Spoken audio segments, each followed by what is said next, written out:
meeting, so you'll hear that go on real quick. All right.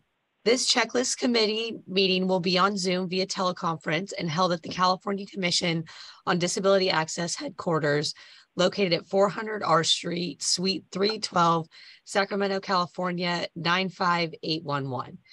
Per Senate Bill 189, the Bagley-Keene teleconference restrictions have been suspended through July 1st, 2023. Therefore, committee members are not required to list their remote locations. Members of the public may participate by Zoom or teleconference from any location. This meeting is being captioned and recorded. To assist in this effort, please state your first and last name each time you speak and speak loud and clear. The live captioning link has been included in the chat for your use. Public participants can use the raise hand function to alert the committee of when they would like to speak. And we will also give an opportunity for public members who have called into the meeting at which they can unmute themselves. If you are attending this meeting via teleconference, please press *6 on your keypad to unmute or mute yourself. If you would like to alert CCDA, press *9 to telephonically raise your hand and the staff will call on you. To use the raise hand function, please follow these steps, which also can be found in the chat. Using Zoom via web browser, first click on the icon labeled reactions in the toolbar on the bottom of the center screen. After clicking reactions, a new window will show on your screen. At the bottom right of the screen, there will be a button labeled raise hand. Using Zoom via mobile device, click on the 3 sideways dots labeled more. The more option is in the toolbar at the bottom right corner of the screen. After clicking more, a new window will pop up at the bottom of your screen. Press raise hand. Please remember to mute yourself if you're not speaking to reduce noise. If you have any technical issues throughout the meeting and need assistance, please use the chat function to alert the CCDA staff or email us at ccda@dgs.com. Thank you. And I will pass it back to you, Commissioner Dillard.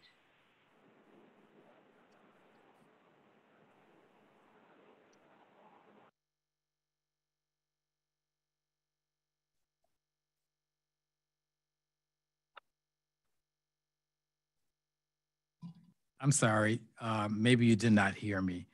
Repeat myself thank you for that information. And at this time, we're going to go into roll call. Presley will lead us in the roll call. All right, thank you again, Commissioner Dillard. So for roll call, we will start with Brian Holloway. He's not present right now, but we're hoping he'll come soon. Commissioner Drake Dillard. Present. Bill Zelmer, which he should be getting on soon as well. He said he might be a little late. Richard Holleran. All right. Ike Naji. Okay. Brandon Estes. Present. And then Mendy Shadab. All right, he's not present either right now. So as of right now, we do not have quorum. So this will be an informational meeting unless we have more people that come into our meeting. To move on, I wanted to ask if there's any commissioners that are out there, part of our commission, that would like to identify themselves. Feel free to do it now. Good afternoon. This is Commissioner Jacqueline Jackson. Hi, Commissioner Jackson. Thank you for coming. Good afternoon. Buenas tardes. This is Commissioner Hector Ramirez. Hi, Commissioner Ramirez. Thank you for coming.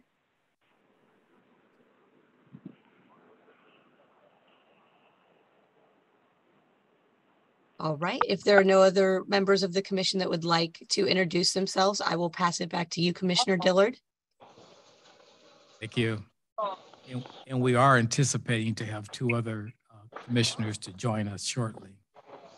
So at this time, if there are members of the public in the meeting who wish to identify themselves,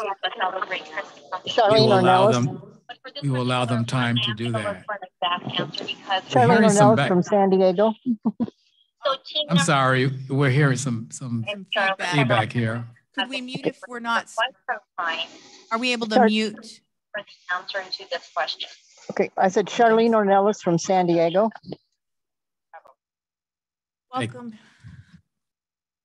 And anyone else from the public? Commissioner Dillard, there appears to be no indication in the chat.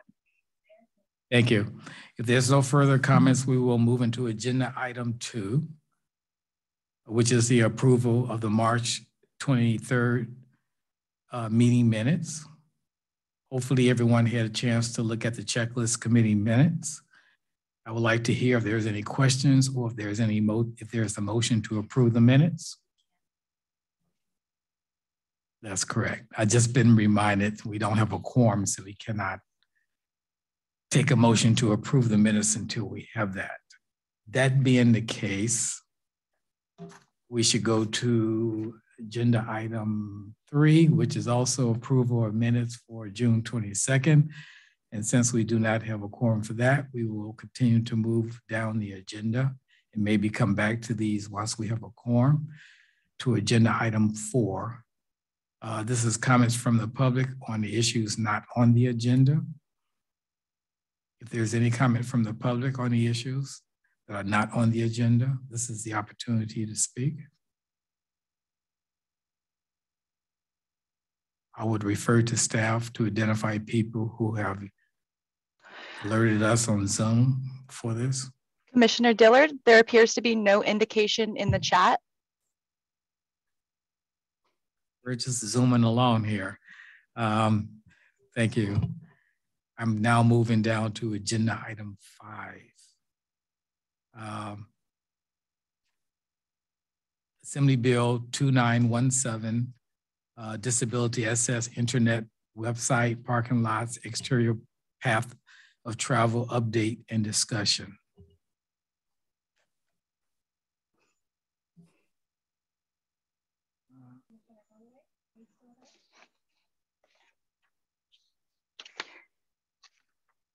Thank you, Commissioner Dillard. I will go ahead and speak on Assembly Bill 2917. So for Assembly Bill 2917, we have disability access, internet websites, parking lots, and exterior paths to travel. Currently, this bill is at the desk of the governor awaiting a signature. So before we hear back on which way that this legislation will go, we are going to speak of ways that the commission can optimally manage these measures that will be mandated through the legislation. So I'm going to do a quick overview real fast on AB 2917. So AB 2917 is a piece of legislation that would expand CCDA's roles within 2 ways. I'll talk more in depth on the latter one, but for first off, we have Civil Code section 55.32. So Assembly Bill 2917 would expand CCDA's role within the aspect of Civil Code 55.32, which is CCDA's reporting function to the state legislature and our data collection. What Assembly Bill 2917 would do, it would expand our inclusion of construction-related accessibility claims to include website violations. So with this being so, we have already started implementing some portal updates so that we can go ahead and fulfill this obligation if AB 2917 is passed. So now on to the second way that will more affect the checklist committee on how AB 2917 would expand CCDA's roles. So pursuant on to Government Code section 14985.6, which is CCDA's authority for dissemination and development of educational materials and modules by the commission, we would expand our ways in having to develop a couple more checklists in which I'll get into now. So with our dissemination and development of educational modules and checklists, we would have to develop within AB 2917 a toolkit that focuses on construction-related accessibility violations in parking lots and exterior path of travel. So what this means is we already are developing a checklist that goes along the lines of accessible parking and exterior paths to travel.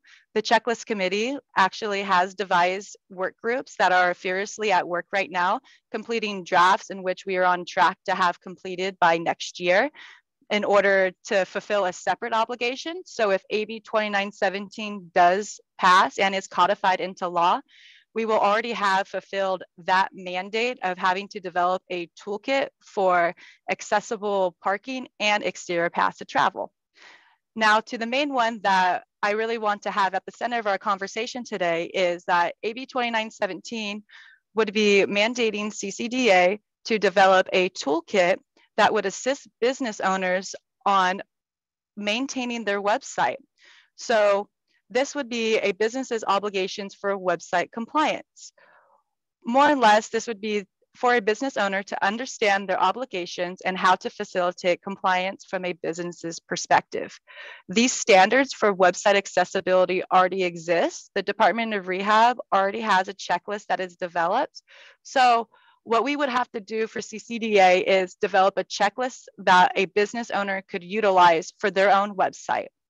So that is pretty much going to be the essence of my conversation today, is that we need to figure out if AB 2917 is passed and codified into law, what would be the best way for the checklist committee to start to develop a toolkit that is centered around a business being able to facilitate website compliance.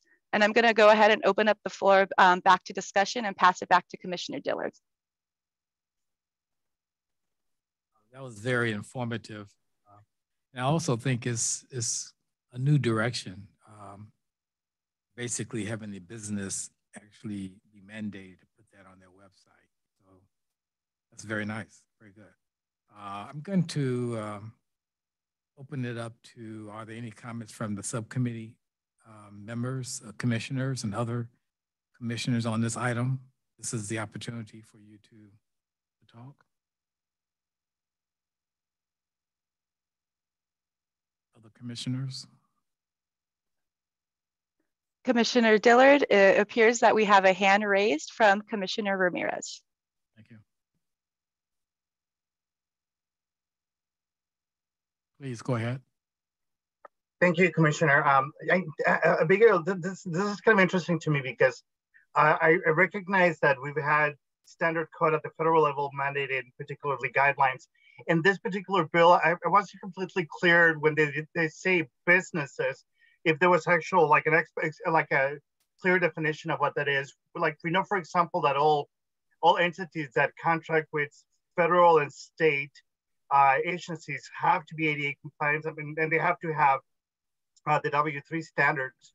How is this an expansion of that? And then secondly, I really, again, want to come back if this new bill would be for every business entity rather than just those that have state and federal contracts. And then if similarly, they would be held against the same type of liabilities if agencies, businesses don't follow what would be now state and then what we already have in code from the federal guidelines on accessibility. I'm thinking particularly that case that happened just last year with the community colleges, that their websites weren't accessible and students sued and it almost went to the Supreme Court, and it ended up costing the community college system several $1 million instead of just kind of doing it right from the beginning. So I'm wondering if perhaps this could be something that could also cause some problems for businesses if they don't have necessarily the same type of tools that are needed for those people that are doing federal and state contracting. Yeah, you know, that's interesting because I don't know all the details on this, but if I interpret it correctly, I heard that this will be for all business. I'm assuming whether they have contracts or not. So maybe we get clarification on that.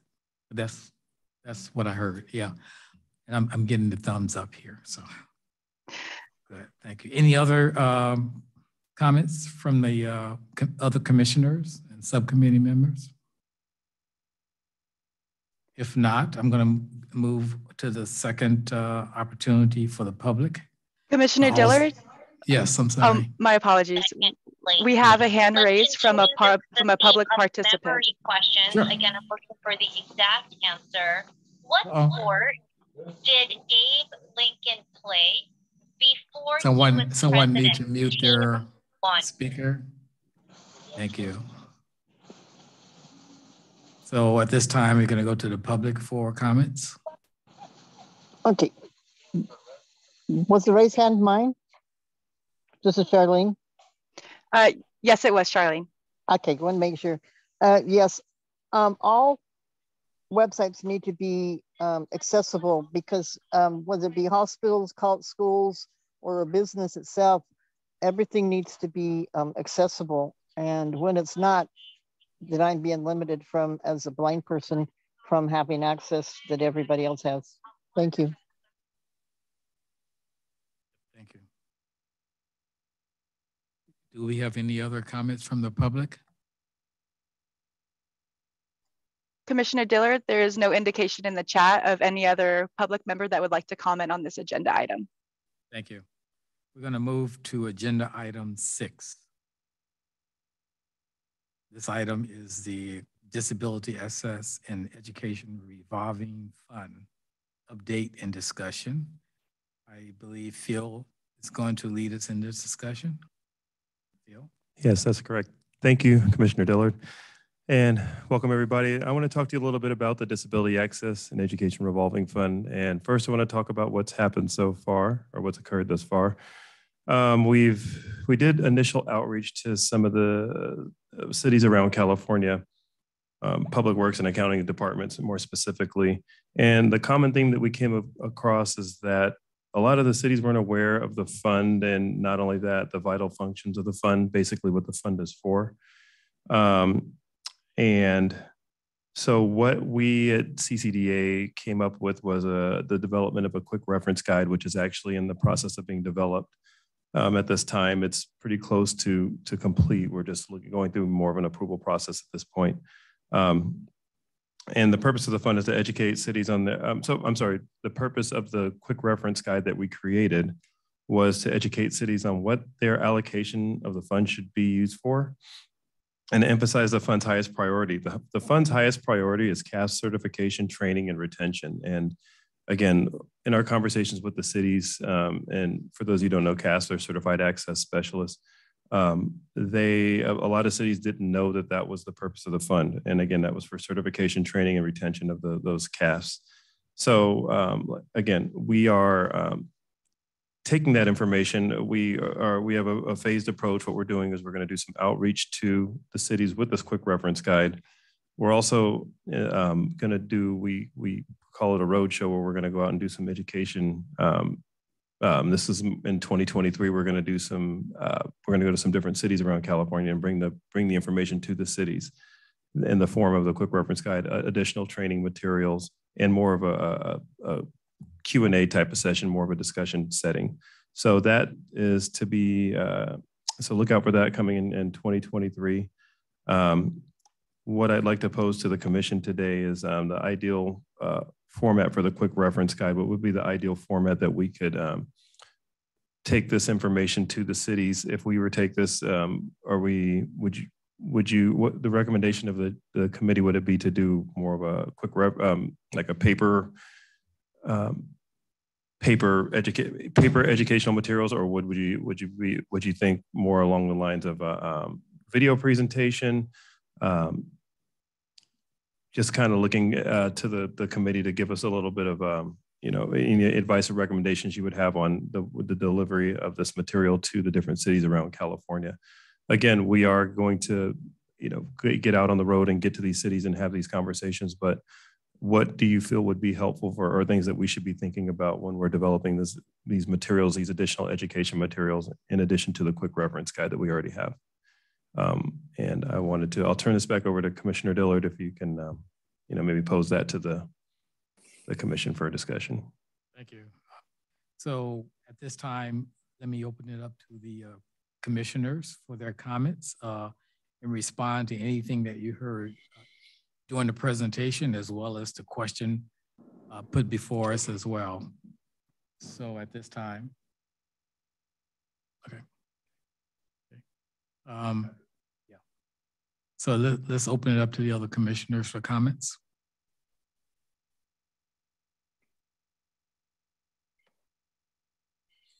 Commissioner Dillard, there is no indication in the chat for any commissioners right now. Okay. So, Chair Dillard, this is Brian Holloway. Can you hear me? Can, yes. Welcome. Oh, cool. Yeah, sorry. I apologize. Somehow this meeting fell off my calendar. And so I'm in the car. I think one of the things that we're going to need for this is someone who is web savvy to help us explain what needs to be done and how this change can be executed by businesses. And unless we have somebody on staff that has that skill level, I think that it'll be helpful to have some of a sort of a technical expert with us, helping us translate how this all works and how to make it happen. Thank you. And any other commissioners with comments? This is Jacqueline Jackson. Yes, thank you. And I think when you develop the presentation, I think that you should use both formats. If it's going to be a video format and written, because some people are visual learners and some people are audio learners and written learners. So I think it would, if we could afford it, I think it should be done in both formats. That makes a lot of sense. Any other commissioners with comments? At this time, I'm going to open it up to the public for comments on this particular item. Hi, Commissioner Dillard. We do have a public hand raised. Please go ahead. Hi, my name is William Railing, and I'm involved with an accessibility organization in San Francisco, Accessible San Francisco. And in light of what was said, that I really applaud this effort to communicate with the local jurisdictions. You know, there are 539 cities and counties in California, each administering the building code on their own. And so in light of what was said about the highest priority for the funding being CASP certification and retention, I just wanted to throw out a reminder that there is a statutory mandate upon each of those 539 jurisdictions to have a CASP in their employ.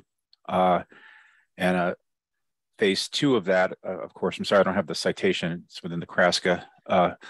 Stage 2 of that was that each jurisdiction needs to have a sufficient number of CASPs in order to fulfill their accessibility plan checks. And there are hundreds of jurisdictions that are not in compliance with that statute.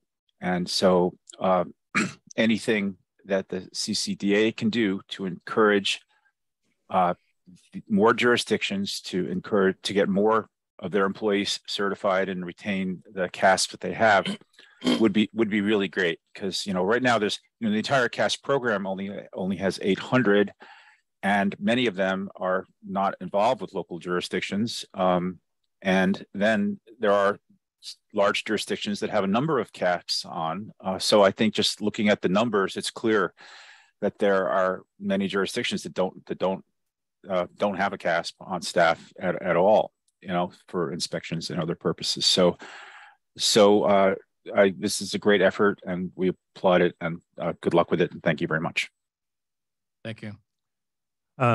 Thank you for that. I really appreciate that comment. And I just wanted to, so it sounds like you're experiencing, or you've experienced the same thing where people really aren't understanding, well, not necessarily around the fund, but even the CASP and the requirements, because I think you said that there were quite a few that are out of compliance with that, with having even CASP or the correct amount of CASP. So if you do not have one CASP, right, then you clearly are in violation of the law, okay? Right. Because it's a statutory mandate. Now, the second phase of it, having sufficient number of CASP, it's a lot more of an ambiguous standard.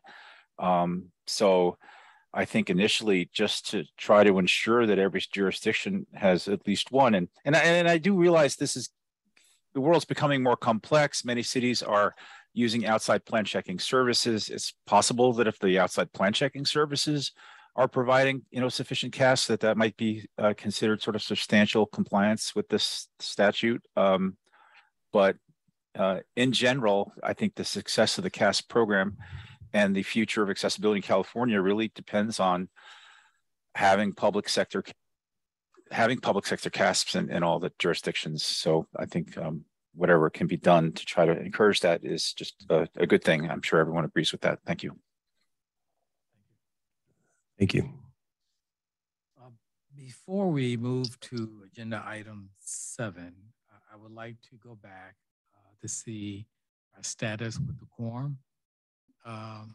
Presley, can you update us in terms of members that have joined us? Yes, so we were actually joined by both Commissioner Holloway and Bill Zelmer. And with that, we do have quorum. So we are able to vote on the voting minutes now. Okay, so before I hand it back over to our chair, Holloway, let's go back to the approvals for the minutes that we bypass pending quorum. So at this time, going back to agenda item 2, we have approval of the March 23rd, 2022 minutes, meeting minutes. Can I ask for a motion and a second if we can for this? I'm assuming everyone had the opportunity to read the minutes. So I'm requesting for a motion for approval from the committee and the commissioners.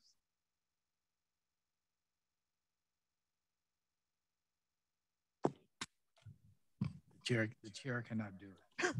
I just need someone to make a motion for approval of the March 23rd. Hi, this is Brandon Estes. Motion to approve. That's correct. Second. Can you not hear me? I'm sorry. It was a little dim. I see. Okay, sorry about that. You speak louder. So I am asking for approval of the minutes. I think I heard someone make a motion for Brandon for approval. Do I hear a second? And Commissioner Holloway seconds. Commissioner Holloway second. Any unreadiness? Hearing none. All those in favor? Aye. Oh, I'm sorry. We must do a roll call. Okay. Commissioner Holloway? Aye. Commissioner Dillard? Aye. Commissioner Zelmer? Commissioner Bill Zelmer? Bill Zelmer?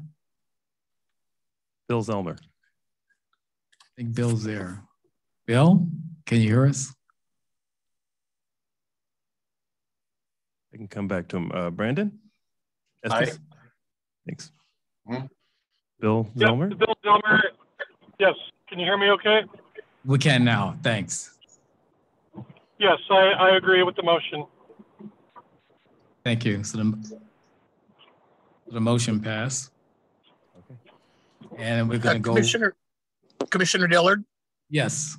Yeah. I apologize for being late, and I'm still in the car, and it's difficult to hear the meeting. So I would greatly appreciate if you've done such a great job chairing this meeting. I would ask if you would please continue until the conclusion. Thank you. I will continue. Sure. Thank you. Thanks. You're doing a great job. Thank you. So let's move now to agenda item 3. This is the approval of the June 22nd meeting minutes. And can I request a motion? So moved. And a second, please. Bill Zelmer, second. Thank you, Bill. And we will have a vote. Okay. Can I have Commissioner Dillard? Yes. Commissioner Holloway? Aye. Bill Zelmer? Aye. And Brandon Estes? Aye. Okay. Thank you for that. We will now go to agenda item 7, accessible parking campaign update and discussion. Presley, I think you're going to lead us in this discussion. Hi, yes, thank you, Commissioner Dillard. So I wanted to get started and talk about our accessible parking campaign, a little update and discussion. On the PowerPoint, we have the generalized timeline that we are wanting to use for our accessible parking campaign. The purpose of the accessible parking campaign is to create a toolkit that addresses the top 10 construction-related accessibility violations, focusing on accessible parking and exterior paths to travel. One of CCDA's strategic goals is to accomplish this parking campaign. This toolkit will serve as a resource for California business owners and also a resource for construction specialists to apply to accessible parking.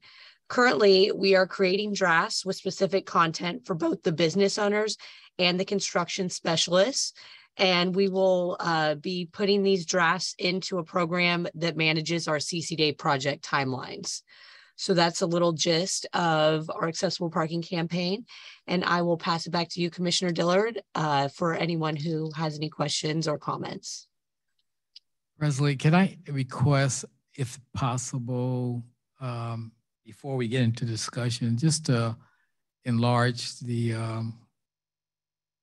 your presentation? Maybe it's just me. It's hard for me to see it. No worries. Let me see what I can do for you. Even though I have glasses on. Just want to make sure, because we have some important dates on there. I wanted everyone to see that. Definitely. And Presley, it may help if you go a little bit more into detail. Yeah. A little bit more. Maybe as you go down the schedule. Oh yeah, here. no problem. I'll talk about the schedule that we have. So what we are currently. I'm sorry, did you enlarge it or just me? I think it might just be a little small. I'm seeing if I can enlarge it on the PowerPoint. Thank you for your patience, everyone. Yeah. Oh, okay. Does that look a little bigger? Yeah, something just happened, correct. Okay. Awesome. And then I can scroll down too for everyone. Yeah, exactly. All right, perfect. So where we are currently is we're working on the design and development of our our accessible parking campaign. So we have our different work groups scheduled, which is our business owners and our construction specialists. And right now we're in the process of creating content so we can make an overall draft for our parking campaign.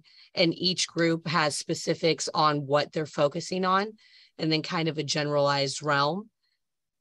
What we also have is that once we develop this content, which we're close to doing for a draft, we will be able to turn it in to a program that will help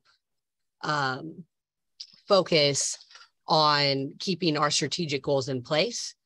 And then moving on to next month until the end of February, we're going to have our work groups kind of give each other feedback and work on that together. So that way we can bounce off ideas on how each work group campaign will work with each other. So with that, we'll be able to kind of finalize content and make sure that everything going out is going to be what we will properly need. And then moving on to March of 2023 is when we will be able to finalize all content, to not just make a draft, but to finalize it and then be able to print a physical toolkit to be able to deliver to business owners and to construction specialists. Very good. And I think our goal was stated that we wanted to have this done before the end of the year. So according to your schedule here, we will do that. Yeah, so we want to create a draft for this year, and then by next year have that draft completely finalized to then be able to print out, and we'll be able to distribute by next year. Okay, thank you. Excellent summary, Presley. Thank you.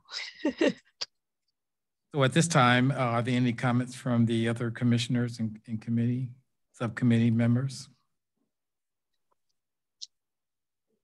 Please do so at this time. Commissioner Dillard, I do not see any indication of the chat from any commissioners.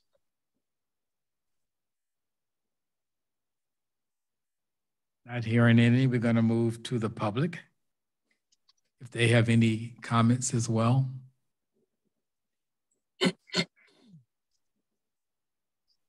I do not see any indication in the chat for our public members. Thank you. Great report. Thank you. I will pass it right over to you, Commissioner Dillard. Sure. We're going to now move to agenda item 8. This item 8 is listening forum, update, and discussion. And our director, April Dawson, is going to lead us in discussion on this item. Thank you, Commissioner Dillard. Good afternoon, everyone. And first, let me just say that as your newly appointed executive director, I'm really excited to be at my first checklist committee meeting. I would ask that staff please put my contact information in the chat. I've had the opportunity to meet with many of you, and my both physical and theoretical door is always open to all of you, as well as my phone or email. And I just wanted to share with you that I'm very excited that we are going to be bringing back our in-person listening forums. We'll be doing 4 hybrid listening forums in early 2023. And we are planning on having one of them in the South Bay, another one in the North Bay, and another one in Southern California. And then we are going to do a 4th listening session to sort of bring everything together from the first 3 listening sessions to take what we've learned. Because one of the things that we want to make sure that we do is not just have a forum to have a forum where everyone shares their opinion and then nothing comes of it. So that's something that's very important to us. And so let's talk a little bit about the structure of the listening forums. The overall concept is that we're going to be bringing people with disabilities and business owners together, and we're going to have a panel discussion on different topics. And the topics that staff have thought about, and I'd love to hear feedback from the community, is where we'd like to have an employment-focused forum in partnership with the Department of Rehabilitation's Disability Unit, Disability Access Services Unit. And we will be talking a lot about how employment and barriers within the built environment, which CCDA focuses on, intersect. Some of the myths about hiring people with disabilities and accommodations, and how to make your built environment in your business accessible to people with disabilities. We also would like to support franchisees and helping franchisees understand what their obligations are under the ADA, because when I was viewing our top 10 disability alleged violations in our last annual report to the legislature, I noticed that the majority of the top 10 alleged violations involve franchisees or businesses of that nature, mostly gas stations and some chain restaurants. And so I'd like to make sure that we're supporting that business community in understanding their ADA obligations and other obligations to make their business fully accessible to people with disabilities. We want to make sure that we're also hitting different parts of the state, not just the large metro areas, and that we're speaking to business owners who aren't necessarily English speaking, and maybe some who are newly to the United States, who may not have had disability access laws similar to ours where they came from, and may not be aware of the resources available to them.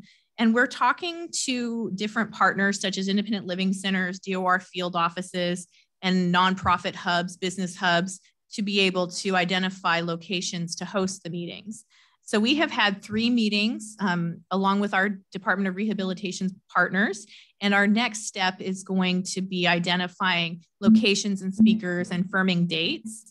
And then we're going to come back together in late fall and early winter to talk about firming up the agenda for the first forum.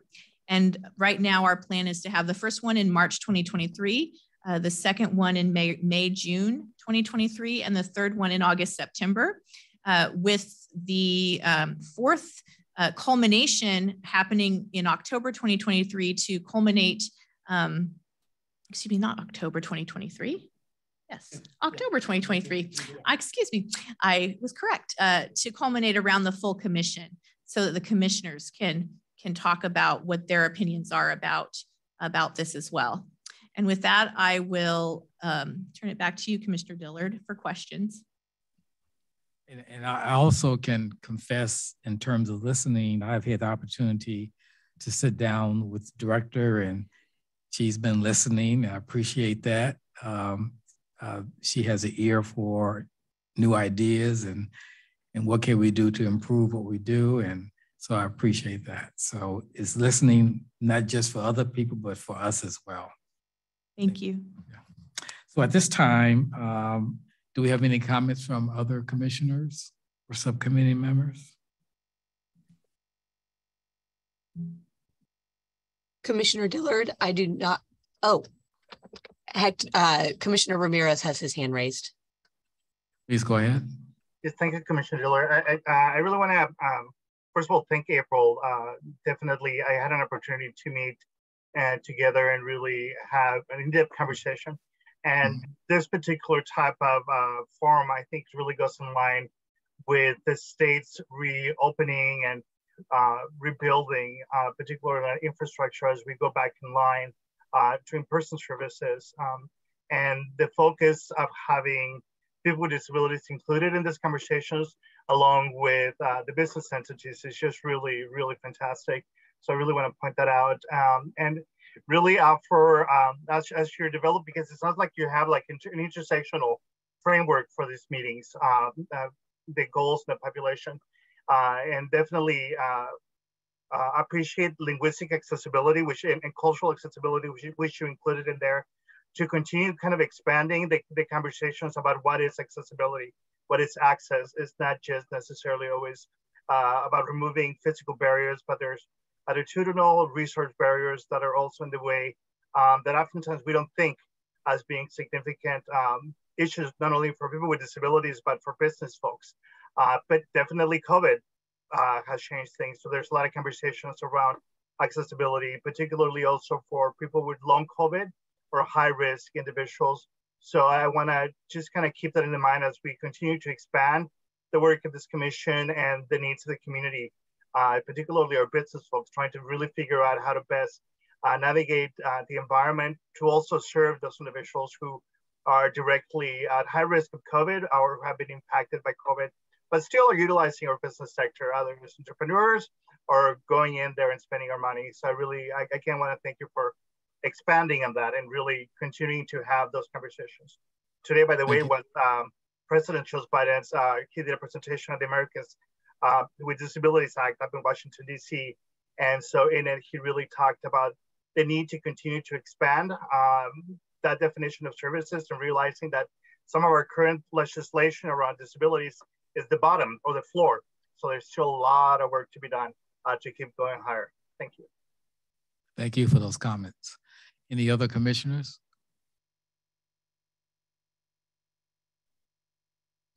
Commissioner Dillard, I do not see any other hands raised for our commissioners. We do have a public hand raised. Let's go to the public now. Thank you. Okay, I'm going to assume that is my hand. This is Charlene Ornelas. In talking about the accessibility for laws and regulations and trainings for people, to include service dogs in it, that is one of the areas that those of us who have service dogs encounter a lot. especially in some of the other or businesses owned by people of other ethnicities. And not only is it what the laws say have to happen about letting us in, but there are laws that will protect, or part of laws protect the businesses themselves. So if my dog is in there and happens to be misbehaving, the business people can ask me to remove my dog. If my dog is misbehaving like a person, if the person is doing that kind of things, he'd ask them to leave. You can have me have my dog leave. Also, the phony service dogs that are in being allowed in, because businesses are afraid to say anything, they can ask a person, what job does the dog do for you? And the dog has to have a job. And some of those dogs in stores barking and being at ends of the leash, snarling at my dog is a real problem for me with a guide dog that is trained and is trying to do its job and being basically yelled at and cussed at by another patron of the business, which happens to be another dog, but my dog is being assaulted by another dog. Thank you. Thank you. Any other comments from the public? Commissioner Dillard, there is no indication in the chat for any more public members. Thank you. Hearing none, we're going to move to agenda item 9. This item is to prepare for the future agenda items. As a reminder, well, before I go to the reminder, are there any other items that the commissioners would like us to elaborate on? This is the time to suggest those.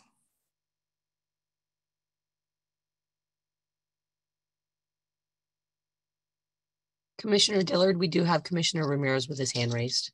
Thank you. Please go ahead, Commissioner. Thank you, Commissioner. And just so you know, whenever I have the opportunity, I will take it. Particularly when it comes to our disability issues. I was very excited to hear how Governor Newsom just signed an expansion that will really increase our housing inventory options. And with it, I would like to really, again, put in this particular scope the issue of accessible housing, both for tenants and individual owners. One of the main reasons that a lot of our folks are not sometimes able to have their own homes or be independent financially is a significant lack of accessible housing, particularly new standards around weatherization. Global warming has a significant impact on our pockets as people with disabilities, whether we're business owners or homeowners. Having equitable access to some of this new weatherization and environmental management strategies that are becoming to be available, just making sure that are not only accessible, but have those accessibility components built into it, making sure that a business or an individual is able to have a cool environment when it gets really hot, or a warm environment when it's really cold is significantly important to other individuals. Given the fact that significant changes or drastic changes in temperature not only has a direct impact on disability physically and mentally health, but it also really sometimes can keep individuals from really accessing services when those spaces or traveling to the spaces is just really difficult because of the impact of global warming or climate change. So it's just kind of really trying to tie in our agency in as many spaces as possible. So definitely going into that particular arena is just one of the things that I want us to really try to do. Not only get us into the business sector, but as well into the housing sector, which is that joint venture partner. So I just wanted to add that. Thank you. Actually, it's interesting. This afternoon at lunch, we had a little bit of discussion around housing, and we all know that there's a big push for doing housing, but we also want to make sure that the housing that's being delivered is also accessible and sensitive to those needs. So we're on the same page. And I think we should have future discussions around that, how we could be more proactive in that. Are there any other comments from commissioners? So at this time, let's go to the public for the same opportunity. Any comments? Commissioner Dillard. Oh, yes. Sorry. There is no public indication for any public members. Okay. Chair Holloway, before we close, I want to give you the opportunity if you want to say anything.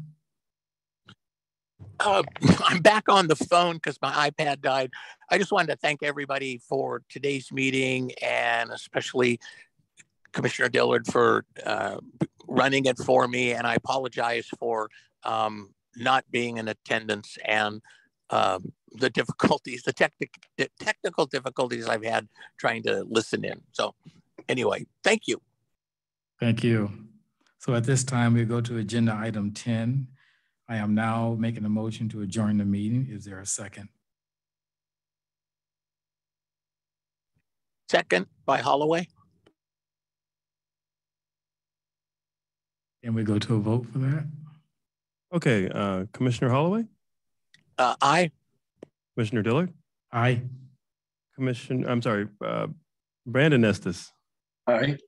And Bill Zelmer? Bill Zelmer? Yeah, Bill Zelmer, aye. Thank you. So thank you very much. I must say, Bill, that you must be having technical difficulties because I've never been to a meeting you've been this quiet before. So thank you. Thank you, everyone, and have a good afternoon. Thank you, everybody.